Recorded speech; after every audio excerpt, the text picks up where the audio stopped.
Hello again, everyone, and welcome to another edition of Focus Vandalia. My name is Rich Hopkins. I'm the communications manager for the city. And on today's program, we'll take advantage of this unseasonably warm weather and check out golf season right around the corner at the Castle Hills Golf Course. We'll also let you know how you can find out what it's really like to be a police officer. Holly Estep is starting up the Citizens Police Academy again, and we have some terrific news on the economic development front. But our first stop today is here at Robinette Park. It's one of the many beautiful pocket parks located in and around Vandalia. There's a unique program underway that's going to help keep this park looking just as good as it does today all season long. Vandalia's Park Watch is a new take on an old idea. The idea that residents and park patrons can be the eyes and ears for police and park workers to make sure that the parks our kids depend on for recreation and play stay in shipshape. Park Watch program is really patterned after the Neighborhood Watch program, where we ask friends and neighbors of the park, park users, to help keep an eye on the park and report any problems that they see. Parks and Recreation Director Steve Clark says the more folks who get involved, the better the chance we can keep our parks looking good. We feel that a lot of times neighbors of the park and park users will see that, and we want them to be able to report that to help us control that. Clark and his staff will soon be going door to door in neighborhoods immediately surrounding Vandalia's 12 parks, handing out literature that explains the program and what folks should do if they spot a problem in a city park. There's really three different things they can do. One is if it's a crime that is happening as they see it, they should call 911, as with any emergency. If it's something that they see has happened, like some vandalism or something that has happened in the park, they can call the police department's number, the 898-5868 number. And then if they happen to see something that has happened in the park, broken glass or something that's damaged in the park, then they can call yet another number, which is our park number, which would go to our park garage 415-2353 number, that they can reach someone there to report the damage. One thing Clark hears every now and then is that people say they don't want to call in a problem because they don't want to be a bother. They aren't going to bother our police dispatchers. They're well aware of the program. They're not going to be bothering our park staff because they're here to make the park a safer place. So, it just takes a couple minutes of their time to call and report whether it's suspicious activity or a broken part of the park that they can let us know about. So they'll actually be a big help to us. Something that's been a big help to Vandalia's municipal golf course has been the unseasonably warm weather to start out the year. Castle Hills Golf Course General Manager John Marshy says the first month of the golf year has been a busy one. Of course, we've had a fast start. Nobody expects to be standing out here like we are on February 29th in 65-degree weather. But, it's a little bit of a blessing. I kind of look at that tongue-in-cheek because I hope April and May we don't pay for this, but it sure is nice, for the guys to get out early and get some golf in. And Marshy says the beginning of the golf year is also the time to start thinking about any outings your company or your organization may wish to hold. He believes Castle Hills is your best bet for value and quality of play. We're perfectly located, basically at the crossroads of 70 and 75. We got a great golf course. Outings, from 40 to 100 players, we can accommodate very easily with dinner. Monday through Thursday, we have the outing package where it's $50. That's cart, greens fee, steak dinner. We can take care of everything.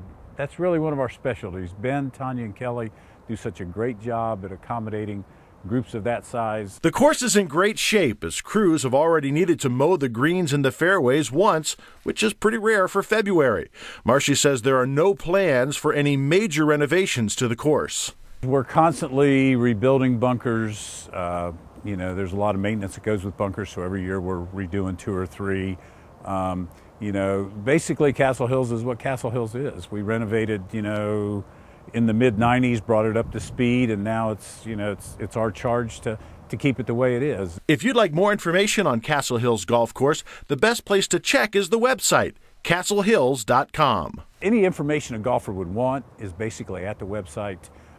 There's a hole-by-hole view, the scorecard. We always have our current newsletter there, rates, league application. Anybody that wants any information regarding banquets, special events, golf events. It's all right there. That's the same attitude that Vandalia's assistant city manager is presenting to local and national firms, that when it comes to a new home for business, it's all right here in Vandalia. We were number 4 in the Dayton Region Economic Development Departments. That was up against some of the other cities and county municipalities. We're just really excited. We've got a lot of great opportunities going on right now, and I think if anyone out there, this is the place to be right now. There's great opportunities in our city. Shackelford says one company taking advantage of the opportunities in Vandalia is a firm that specializes in servicing veterinary clinics and specialty shops. A new company called General Pet Supply is going to be coming into the area. They're not a new company. They're actually been around since 1959. They're a distributor of primarily healthy choice of pet food for dogs. And this will be a distribution center that will be in this location. They're going to occupy about 50,000 square feet. And they will basically distribute to the Ohio Valley area. The timetable for General Pet Supply is pretty fast, with a grand opening anticipated as early as April. Shackelford says the company chose Vandalia for its prime location. Really anywhere in our city, you're going to be near the highway system. But for this particular business, there's not really a need for a retail storefront. However, with the vacancies that we have in this area, this is a real boost to Poe Avenue, and it's going to be nice having them so close to the highway for their trucks. Other projects that will result in new jobs for the city include Columbia Engineered Rubber, which is moving into the old Masonite building on Center Drive. Shackelford says the bulk of this project is still in process. They were working through some opportunities with the state on their loan program, and I think they're getting closer to getting that wrapped up.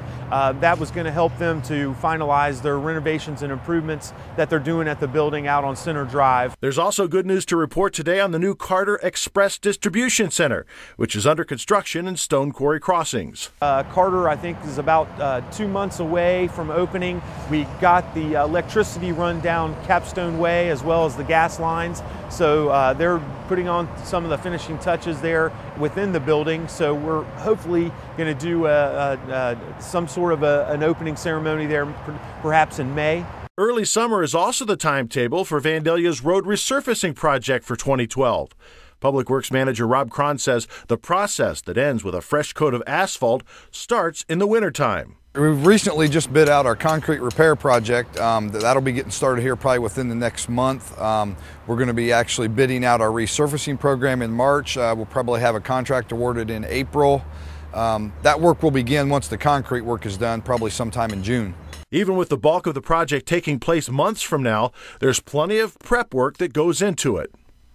Behind me you can see a couple of our guys working on a catch basin, doing some concrete repair, rebuilding the catch basins, getting them up to standards where they should be before our contractors come in, and once they're done, they get new curbs in and new pavement. It'll look like a brand new street. In some communities, work like this typically results in an assessment for the property owner.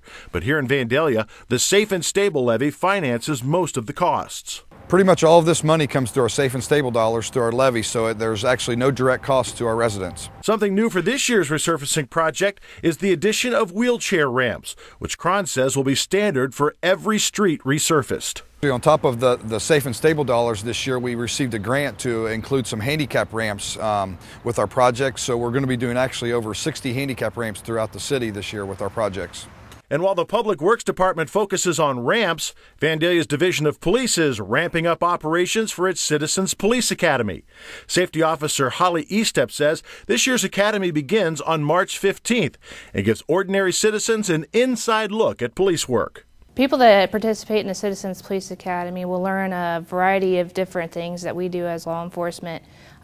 We'll have members from the SWAT team come in and show their equipment and how things work with their specialized training. We'll have a self-defense instructor come in. They'll learn a little bit about self-defense. A canine unit from an area or local jurisdiction will come in and learn what the canine can do and get to meet the dog. And just a lot of interesting parts about law enforcement that citizens don't usually get to see. One of the most interesting aspects of the course is the ride-along program, which gives you an opportunity to hit the streets with an officer. The ride-along program is open to anybody that's signed up to the Citizens Police Academy. Others are welcome. However, it's part of the Citizens Police Academy and almost kind of like a requirement for them to come and ride and meet the officer out in the field and spend a couple hours with them out on the road in the police car, taking calls with them. ESTEP says the program is designed for people who would like a better understanding of the types of issues a police officer deals with on a daily basis. This is not training to become a police officer or volunteer in any aspect of working as a police officer. It's for the citizens to understand what we do and to have a better understanding of what to expect from us. Time is running out to be a member of the Spring 2012 Citizens Police Academy. If you want to join the class, you'll have to act fast, starting with the application. If you're interested in the Citizens Police Academy, you need to go to the City of Vandalia website. The application is there. There's a link for the application to be printed out, or you can come to the police department dispatch window and pick up an application. Depending on when you're watching this episode, there's a chance that the March 15th start date for the Citizens Police Academy has already come and gone. If that's the case, ESTEP says still call her anyway. That's because if enough people are interested, they'll run another session in the fall and you'll be first on the list. That's going to do it for this edition of Focus Vandalia. I'm Rich Hopkins. Thanks for watching, and we'll see you next time.